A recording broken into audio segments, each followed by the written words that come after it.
मी सुनेत्रा अजित पवार गांभीर्यपूर्वक प्रतिज्ञा करते की कायद्याद्वारे स्थापित झाले आहे अशा भारताच्या संविधानाबद्दल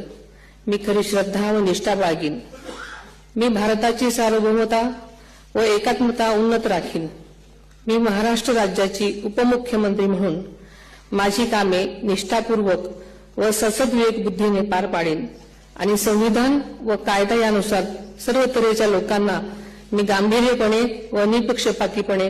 तसेच कोणाच्याही विषयी ममत्वभाव किंवा आकस न बाळगता न्याय वागणूक देईन।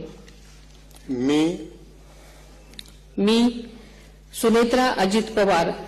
गांभीर्यपूर्वक प्रतिज्ञा करते की महाराष्ट्र राज्याची उपमुख्यमंत्री म्हणून माझ्या विचारार्थ आणली जाईल किंवा मला ज्ञात होईल अशी कोणतीही बाब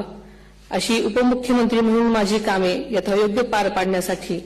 आवश्यक असेल ते खेरीज करून एरवी मी कोणत्याही व्यक्तीला किंवा व्यक्तींना प्रत्यक्षपणे वा अप्रत्यक्षपणे